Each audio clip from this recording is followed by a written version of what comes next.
salaamaaleykum mbokk internet yi ñu seetaan à travers Univers Info ñu ngi leen di nuyu bu baax di leen jox seen wàccuwaay di leen remercier seen fidélité yéen ñi nga xamante ni abonné ngeen ñu leen di ñaan ngeen partager lien bi nga xamante ni moom leen dëgtal ñi abonné gul ñu abonné wu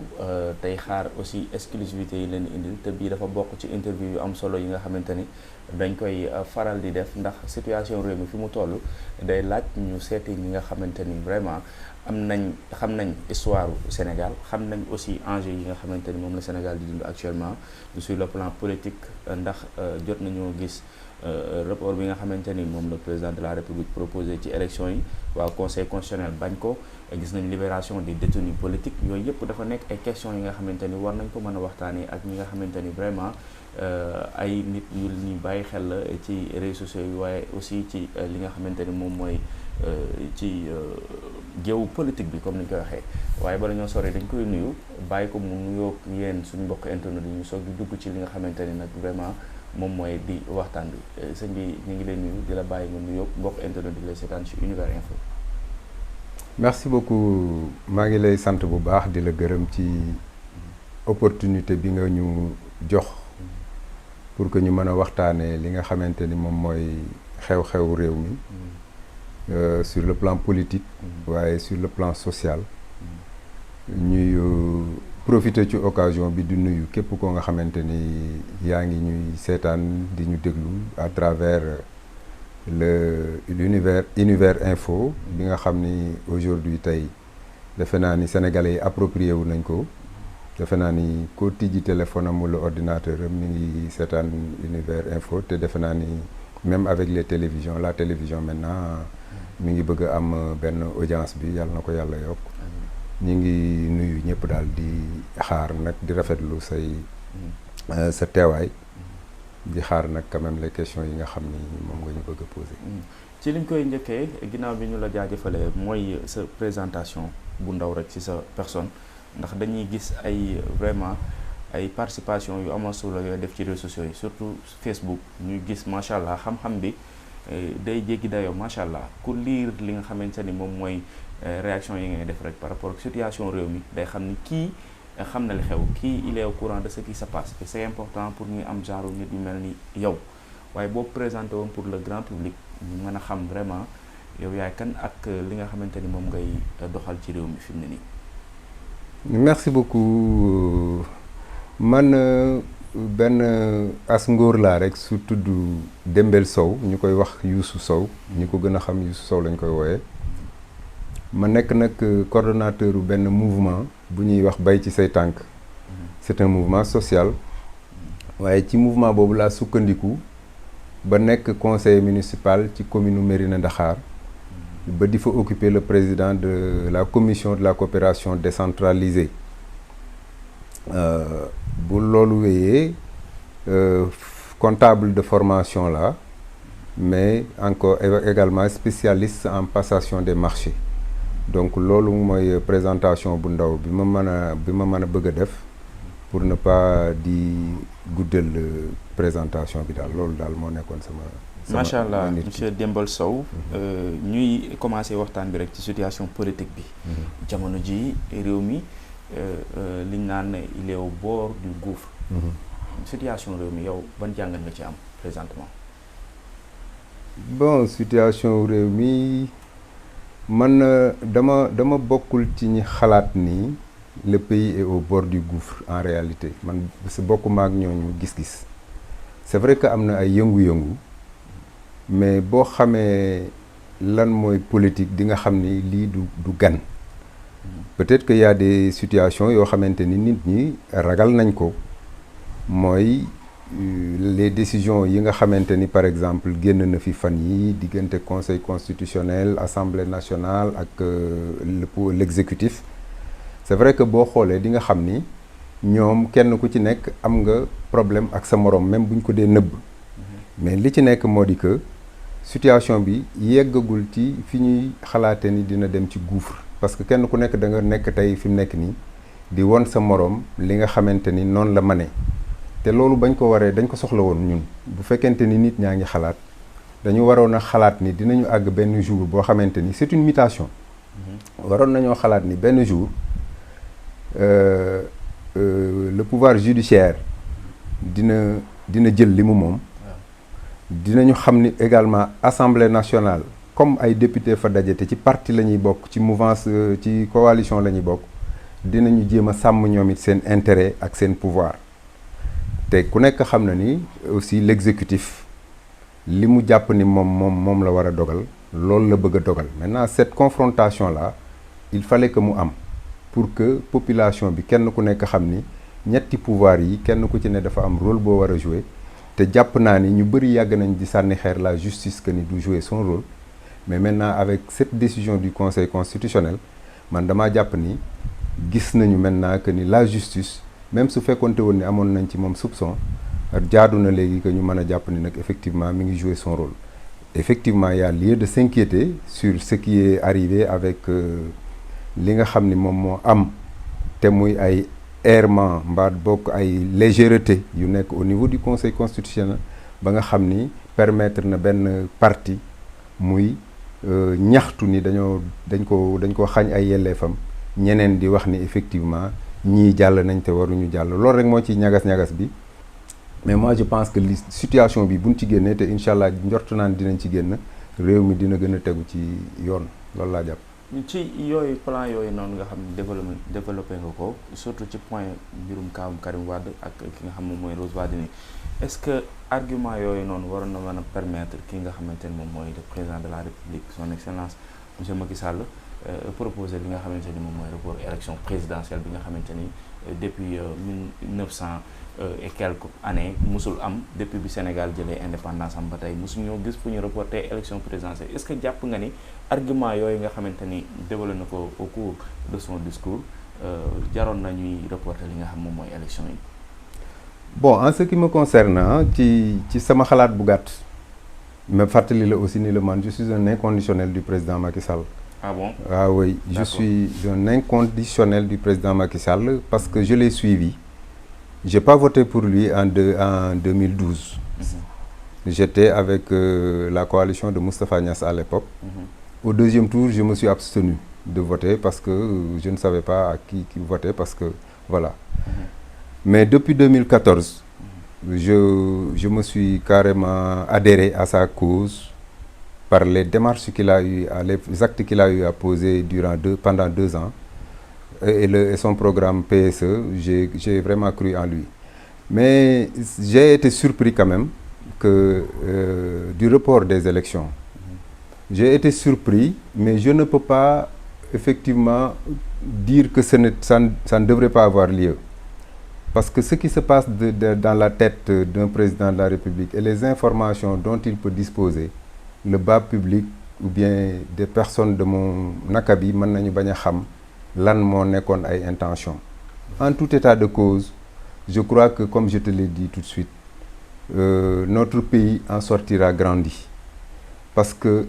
il y a de cela quelques mois, beaucoup de gens pensaient que les paroles du président de la République c'était du Coran ou bien de la Bible au niveau de nos juridictions. Le Conseil constitutionnel vient de démontrer le contraire. Ceux qui disaient qu'avant, il y a de cela 1 mois, que la justice est corrompue, les juges sont corrompus, et ainsi de suite. C'est véritablement la réponse du Conseil constitutionnel qui devrait effectivement les amener à la raison. C'est pour cette raison d'ailleurs que je profite pour lancer un appel à toutes les couches de la population à de la sérénité. Parce que comme je vous l'ai dit tout à l'heure, c'est vraiment un déclic. Le pays va désormais vivre quand même dans la paix, parce que chacun de ces institutions-là devra désormais prendre ses responsabilités. Quant à effectivement, est-ce qu'il était nécessaire de reporter les élections? Moi, après moult réflexions, je me suis dit que sa décision de reporter les élections était une bonne décision. Pourquoi? Voilà, la bonne décision. Pourquoi je pense que c'était une bonne décision? Je ne sais pas, je ne juge pas le Conseil constitutionnel, mais au vu de ce qui s'est passé, il serait très très dangereux de laisser les élections se dérouler sans que ñu toucher du doigt yenn problèmes yi mooy tel que le problème des errements yi am au niveau du Conseil constitutionnel, l'accusation de corruption qu'on a effectivement collée à notre candidat. Moi je pense que ce serait dangereux d'aller aux élections avec un candidat quand même corrompu ou bien accusé de corruption. Ce serait effectivement dangereux également que le Conseil constitutionnel, à qui on accuse ce genre de corruption, puisse quand même délivrer, quand même proclamer des résultats qui ne sera certainement pas, qui ne reflèteraient pas la réalité des urnes et qui seraient susceptibles de contestation. Maintenant, ça c'est une lecture que moi j'ai faite et peut-être que le président de la République dans sa tête, et puis je pense que c'est la raison pour laquelle il avait voulu, comment dirais-je, reporter les élections. Mais en tout état de cause, le Conseil constitutionnel a rétabli les choses et que peut-être dans un bref délai ou bien dans les meilleurs délais comme il l'a dit, les élections pourront se dérouler et que le meilleur gagne. Mais Conseil constitutionnel comme ni nga ko waxee on ne pense pas que ni mbir mi réglé nañ ko ndax man am na ñuy xalaat ni mënoon na ko wax ni ko date bi ba date bi boo si jàppee date moo ñuy gënal ci élection yi. La Conseil constitutionnel n'a pas été précise par rapport ak tenue élection yi mu wax ko dans de meilleurs délais. Dans de brefs délais, dans de meilleurs délais, loolu aussi am na benn débat bu mu suscité. Est-ce que mën nga ñëwaat ci loolu aussi? Oui, moi je suis du genre à ne pas critiquer ou commenter les décisions de justice. Et pour moi, ce qui est le problème des Sénégalais en réalité, ce n'est pas que vous, parce que votre question, c'est une question de journaliste. Et certainement, c'est pas pour toi que tu as posé cette question. Mais le problème des Sénégalais, c'est de juger la justice. Ils sont juges de la justice. Ils sont juges du président de la République. On ne peut pas être spécialiste en tout. On aura beau dire que oui, pourquoi le Conseil constitutionnel n'a pas donné de date. Mais est-ce que c'est de son ressort? C'est pas de son ressort, mais mën na ni ko kat encadré ko waaw encadré diggante bi boo ko defoon mooy gën ndax fi mu ne nii boo nee ko dans de meilleurs délais moom mën na xool par rapport ak li nga xamante ni moom moo koy arrangé ci temps bi muy soxla affaire bi gën a jël temps ak kii bi nga xamante ne war nañ ko def dialogue bi nga xam ne war nañ ko def war na mën a jëlaat temps et cetera donc yooyu yëpp nit ñi jàpp nañ ni vraiment c'est pour encore aider Macky Sall mu gën a jekku bal bi war a mën a xam fi mu koy passé fi mu koy dóor. Ah oui, bon, je ne pense pas que c'est une façon d'aider le président Macky Sall. Parce que le président Macky Sall, comme je te l'ai dit, je suis son inconditionnel. Mais moi, je pense qu'il a subi un grand coup sur ce qui vient de se passer. Je ne pense pas que le Conseil constitutionnel soit dans les dispositions de lui donner un délai pour se préparer. Non. Au contraire, moi, je pense qu'on lui a effectivement permis de rectifier. Si erreur il y avait, on lui a permis de rectifier cette erreur-là. En quoi faisant? Le Conseil constitutionnel, dans sa délibération, je ne l'ai pas totalement lu, mais gis naa ni dafa mel ni wax na ni également le mandat du président de la République ne peut pas dépasser le 2 avril.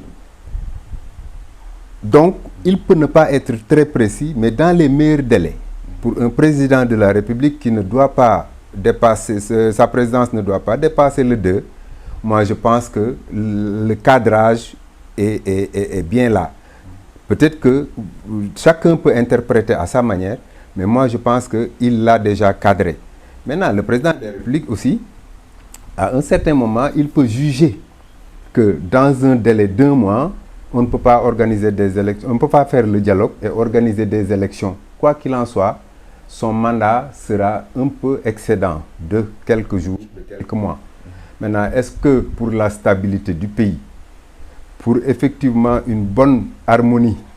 de ces trois, comment dirais-je, le législatif, le judiciaire et l'exécutif, pour effectivement une bonne harmonie, est-ce qu'il ne serait pas nécessaire de lui permettre quand même ce temps-là et de partir pour que le pays reparte dans de nouvelles bases? Moi, je pense que c'est mieux comme ça. Si li nga xamante ni mooy dialogue bi ñuy wax fan yi yëpp dafa mel ni dialogue nag ma ngi am monsieur Dembélé ndax gis nañ déjà plus de 500 détenus politiques yu ñu libéré démb te tey am nañ yaakaar ñeneen génn parce que fa lañ jógee donc est-ce que jàpp nga ni dialogue am na toog waxtaan am na ci diggante opposition bi surtout kii lay di Ousmane Sonko ak président Macky Sall. bon xam nga nag man wax dëgg yàlla dama jàpp ni kenn ku nekk ci ñun bu sa mbokk nekkoon ci kaso bi tu vas saluer cette décision là parce que ay doomu jàmbur lañ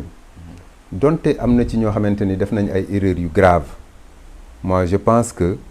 dialogue bi pour génne leen moom am na là moom c'est clair dama xamul nag fan la pression jóge ou bien bu fekkente ni du pression fan la dialogue bi commencé ba loolu am mais je ne voudrais pas que ñu jël dialogue bi def ko dialogue gu Macky Sall ak Ousmane Sonko parce que Ousmane Sonko n'est pas dans une position de dialoguer quoi qu'on puisse dire Ousmane Sonko je ne pense pas que les condamnations yi mu am muy 2 condamnations jàpp ma ni benn nekk na ci une condamnation politique.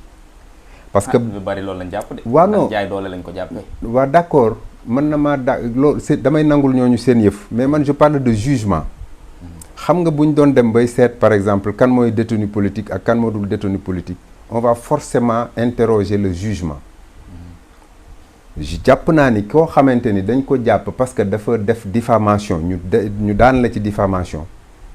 kooku boo bëggee ni détenu politique la da ngaa wax li la neex koo nga xam ni daf moroomu doomu aadamaam moo ko kii man cette question je veux pas l'évoquer mais boo jàppee ni nit ki par exemple da nga ko tooñ mu yóbbu la ci yoon ñu condamné la ni la diw mi kat lii mu la waxu li waxoon xëy na amul waaye def nga ko lii loolu c'est une condamnation kenn mënu ko bañ ña doon wax condamnation boobu jaarul yoon ñoom ñooy tàccu conseil constitutionnel tey ci désaveu bi mu désavoué le président Macky Sall. kon da ngay gis ni nit ñi kenn ku nekk ci côté ba nga féete da nga cay far ba dootoo xam la nga xam ni yow moom moo war a am mais man jàpp naa ni diggante Ousmane Sonko ak Macky Sall warul am dialogue man loolu laa jàpp. Macky Sall mën na dialoguer ak opposition bii nga xam ne ñoom ñoo fi nekk te éligible. mais monsieur Dembélé opposition bi ñi fi nekk je suis désolé mais opposition bi ñi fi nekk amul kenn koo xamante ni say militant moom la ñu jàpp tëj ko ci kaso bi. boo calculer 1000 et quelques yi ñuy wax yépp ay militants Pastef lañ.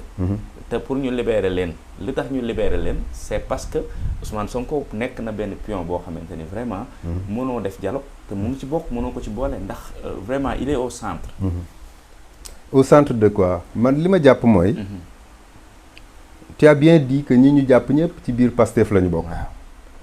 mais li tax ñu jàpp leen ñoom ñëpp te ñu bokk ci biir Pastef moo tax ñu indexé Pastef. ba war a jël décret pour tas Pastef. Pastef nag su fekkente ni da ngaa jël décret pour tas ko ba pare nga wiññeeku ni ma ñii ñu jàpp ñëpp ci Pastef la ñu bokk. kon war nañu mën a interroger wu ñun ñëpp ci effectivement ndax Pastef boobu. parti la boo xamante ni sax war naa mën a bokk parce que li tax moom ay ñëppam dem kaso ba ñu mën a tas parti boobu moo tax ma war a jàpp ni du waxaaleeg ñoom mbaa négocier ak ñoom gënul pour man ils sont hors course. ils sont hors course ñu doon wax que ni vraiment moom mooy yee fitna bi mu nekkee ci biti dugg ci prison bi fitna bi di continuer ndax compté nañ fi déjà tout récemment ñetti nit ñoo xamante ni génn nañu àddina ci manifestation yu mujj ñu leen di ñaanal yàlla yërëm leen xare leen aljana loolu aussi lan ngeen ci wax. bon man dama jàpp ni man damay légaliste man dama nekk légaliste en réalité man jàpp naa ni da am nga oto man yor naa oto su ma génnoon fii tey ci dëkk bi di dox ma nekk ci sama voie di dox un gendarme wala un policier taxaw ci sama kanam ni ma jàddal gauche mbaa jàddal droite fii doo fi jaar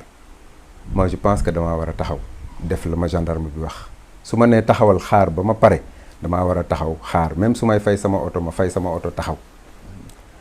jàpp naa ni yow su fekkente ni da nga ni damaa bëgg a def ay manifestation jàpp naa ni soo demee ba préfet ni la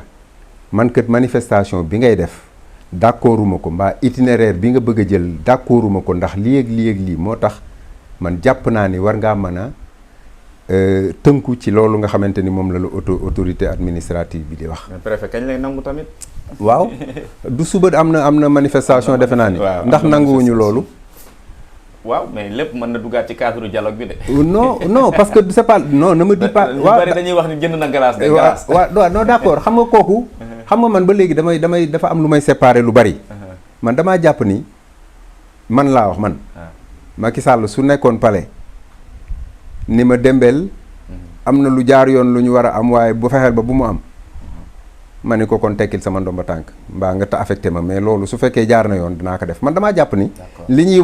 waxal nit ñi. très bien waaw man dama jàpp ni li ñuy waxal nit ñi. ay suspicion la ay sos la nag léeg-léeg. mais ay xalaatu jàmbur la. mais jàpp naa ni le préfet ak information yi muy jot. pourquoi les manifestations yi duñ ko def samedi wala dimanche toujours jour ouvrable lañ koy def am nañu ñoom it lu nekk seen ginnaaw mooy lan nañ bloquer l'économie du pays pour que effectivement l'État souffrir. bailleur de fonds yeeg yenn affaires yi jaaykat yu ndaw yi yuuxu ñu ni way mettre ko sur le dos de l'État et de son président et du président de la République loolu c'est le jeu politique mais na ngeen xam ni aussi ñi nekk ci pouvoir bi c'est des politiciens ñi nekk ci opposition bi ni ñu nekkee politiciens di calcul di def ay calcul politique ñi nekk ci pouvoir wax ma gouvernement bi de waaye parti bi nekk au pouvoir ñoom it dañuy politique bu boobaa nag ñoom it dañuy utiliser les moyens yi nga xam ne moo nekk à leur disposition pour contrer leurs adversaires politiques de l'opposition c'est aussi simple que ça. D'accord le ministre Doudou Ka bala ñoo ñëw ci réalisation yi nga xamante ni nguur gi jot nañ koo def fii nga xamante ni fa nga féete muy département de arrondissement de Mérina Dakhar n'est-ce pas. département de Tivaouane. waaw bala ñoo ñëw ci réalisation yi Doudou Ka dem bi mu wootee TFM ñu bari dañu reprendre vidéo bi di ko kaañoo wala boog di ko tooñ. ci li mu waxee ni vraiment élection yi ak koor gi di ñëw. mënuñu fi organiser élection ndax ay jullit lañ. ay maanaam jullit yi ñoo fi ëpp. ñu bari mbir mi def leen ay ree ndax da nga daan woor di liggéey wala ngay woor di jàngi. donc woor xëy voté yaakaar naa ni peut-être warul mën a tax ñu ni dañuy poussaat mbir mi. sortie yu Doudou Ka boobu noonu lan nga ci xalaat. waaw xam nga nag partage son avis ou bien non xam nga je ne peux pas partager son avis parce que simplement dama bokk ak moom kii déedéet. c'est-à-dire que man li ma jàpp mooy. dafa am nit ñoo nga xam ni du may faral di commenter yenn ko ci seeni wax. parce que man pour man li yenn nit ñi jàpp mooy xëy na jàpp nañ ni sénégalais yi. amuñu xel. wala duñu xalaat parce que ku toll ne ki nga may wax defe naa ministre de la République la. ministre de la République Doudou Ka. un ministre de la République quand même jàpp naa ni am na yoo xamante ni soo toogee di ko wax nit ñi war nga leen a wax lu yenu maanaa parce que yaa ngi wax ni dañ koy kaañoo.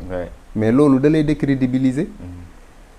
pourquoi devoir dire que ni élection yi mënta nekk ci koor gi wala mënta nekk ci nangam. yow tu es un ministre de la République suñ la woowee ci plateau yu mel noonu jàngaluma ko dara nag mais damaa jàpp ni mënoon na ni. Conseil constitutionnel dafa santaane ñu dialoguer dafa santaane ñu organiser élection yi dans les meilleurs délais c'est à partir du dialogue et effectivement les meilleurs délais yi nga xamante ni mooy génn ci dialogue bi loolu mooy tax ñun ñu mën a def élection à date telle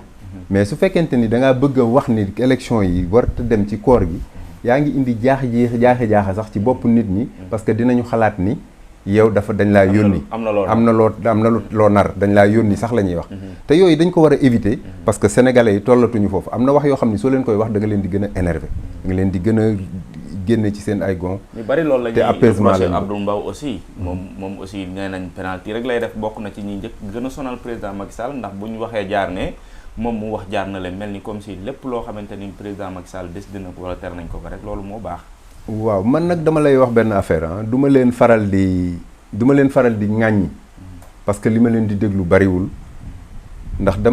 su ma nekkoon ci wetu président de la République mbaa ma jigee leen ni mu ko jigee jàpp naa ni façon wax yooyu dinaa ko moytu parce que gis nga kilifa dafa am niveau de responsabilité yooyu yoo xam ni soo ko amee loo wax dañ naan kilifa gu mag gi moo la ko wax loo te nag jàpp naa ni président de la République aussi am na ci part de responsabilité parce que yow soo manee ni par exemple man sama troisième mandat ku ci wax ma dàq la waroo permettre keneen di wax loo xamante ni da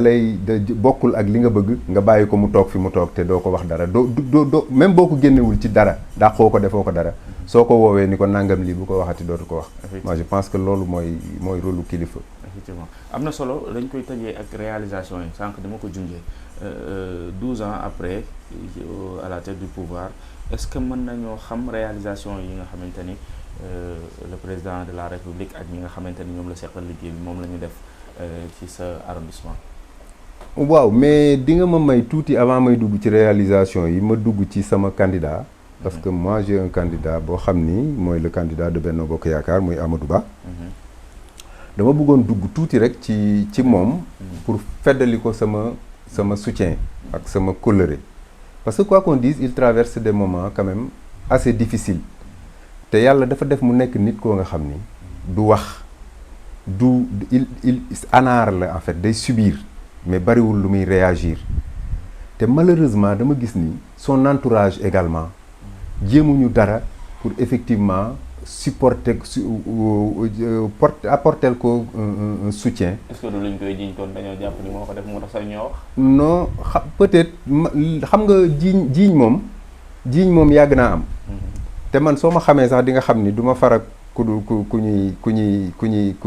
ku yëfam lëndëm. du ma farak kooku. pour le moment jàpp naa ni moom il a toujours été zen ndax li ma la ci jox pa firnde mooy en 2019 bi mu génnee ci gouvernement bi yàlla dafa dogal ma am ak moom communication téléphonique ma ni ko man de je voudrais savoir lan mooy sa position ginnaaw bi nga génnee gouvernement bi parce que dafa nit ñi dañu baaxoo suñu génnee gouvernement bi ba am yenn kii yi dañuy jéem a wut seen yoonu bopp. mu ni ma man de maa ngi lay xamal ni la awma yoon bu may wut bu dul topp ci ginnaaw président de la république moo ma joxoon ay ndomboy tànk bi mu ko jëlee aussi damaa jàpp ni la mu yaakaaroon ni mën naa koo liggéey dafa jeex te ma yaakaar ni bu amaatee leneen lu mu ma jox dina ma ko jox ma liggéeyal ko moo tax ma ni képp ku may jàppale na nga ni teg ànd ak dal te xam ni awma beneen objectif bu dul topp ci ginnaaw Macky Sall te jàppale ko ma jàpp ni façon nit ku mel noonu su situation bi demee ba toll nii nga xam ci moom lu mel noonu war nga mën a wax ci moom loo xamante ni aussi tamit nit ñi dinañ ko dégg man dama jàpp ni prétexte la woon pour le pouvoir ou bien pour ñenn ñi pour que ñu mën a def un report des élections parce que buñ ko ci tuddee xel yi ñaaw effectivement bu ñu bàyyee élections yi jàll dinañ ni bu doon ni beneen candidat moom lañ ko def kon dinañ arrêter élections yi moo tax man jàpp naa ni prétexte la woon pour que effectivement ñu tudd ko ci mais defe naa ni bu ñu jógee ci lii leeral ko di war naa mën a yomb te bu yombee war nañ ko mën a delloo ndombo yi mu nekkaat le candidat de Benno Bokk Yaakaar te loolu la ñuy xaar parce que de ala kullu alin su nekkul candidat wu Benno Bokk Yaakaar aussi dina nekk candidat ci sous la bannière d'une autre coalition et candidat bu nekk ci sa wet dana la dóor. li ñu jaaxal mooy boobee ba tey dañoo gisul kenn ku ko jege wala boog ñu nekk ci nguur gi sax ndax mooy seen candidat. ku ci génn am ay leeral yoo ci def boobu ba tey dañu gis benn silence boo xamante ni jaaxal nañu bare depuis bañ ci tuddee Amadou Ba à part sortie bi nga xamante ni def na ko ak média étranger yi dégguñu gisuñu benn réaction boo xamante ni def na ko wala boog ñi mu jege lan moo waral loolu. waaw xam nga nag man wax dëgg yàlla jigéewuma ko jigée gu mën a tax ma xam moom lan moo ko tax a noppi waaye xam nga nit ki benn yoon sax su ngeen waxee di nga ko mën a xam te it jàpp naa ni son parcours au niveau du gouvernement kenn mënatu la werante ni nit ku fees dell la su fekkoonte woon ni tey da doon jàng mën nañ ni wàcc na il a def na lépp li mu waroon def ci gouvernement fi mu jaar yëpp ministre des affaires étrangères moom la mujjee ministre des finances matal na te it jàpp naa ni nit la koo xamante ni soo ko dee xool nii ñu lay wax ay jiiñ yuñ koy jiiñ ci moom néew ma amulan parce que du ma weddil kenn waaye damaa jàpp ni suñu demee ba ci cëppaandaw ga dinañu xam ni lii ñuy wax ni ay fent laa ki sos waaye nag damaa jàpp ni nag xanaa nit ku mel noonu boo ko jiiñee sax di nga teg un début de preuve ci taabal ji waaye boobaak léegi déggoo début de preuve nit ki moo tàmm bàyyi nit ñi ñuy wax moom muy liggéey noonu lay fonctionner maintenant léegi ñi nekk ci wetam te waxuñu dara ñoom li tax waxuñu ko ñoo xam mais man jàpp naa ni man plateau bu ma toog man dinaa wax ci moom li ma xam te kenn du ko dindi. La grande question que j'ai envie de vous poser que te ñu bari loolu la ñuy laajte mooy qu'est-ce qui y gagne su fekkee dafay xañ kii di Karim Wade nekk candidat ci élection yi jëm nan la si gagner réellement. mais c'est la question que tout le monde se pose. Effectivement. Moom il aurait peut-être plus peur xëy na de ñeneen ñi nga xam ne tey ñoom ñoo fi nekk te am doole. tey doxal parce que le Karim Wade malheureusement bi muy def son discours. j'étais pas au Sénégal, j'étais en Turquie. mais bi muy def discours bi j'étais avec un bon nombre de Sénégalais mais dama leen a wax ni leen à la kullu aline son discours là mënta charmer Sénégalais yi te ñu bëri duñ ci jot parce que tubaab la koy waxewu ko wolof. kon du atteindre cible bi mu war a atteindre malheureusement kon man je pense que Amadou Ba n'a rien à voir avec le candidat du PDS. d'accord ñu ñëw ci réalisation yi tëjee ko waxtaan bi xam naa ne waxtu bi mu ngi xëcc di ci jeex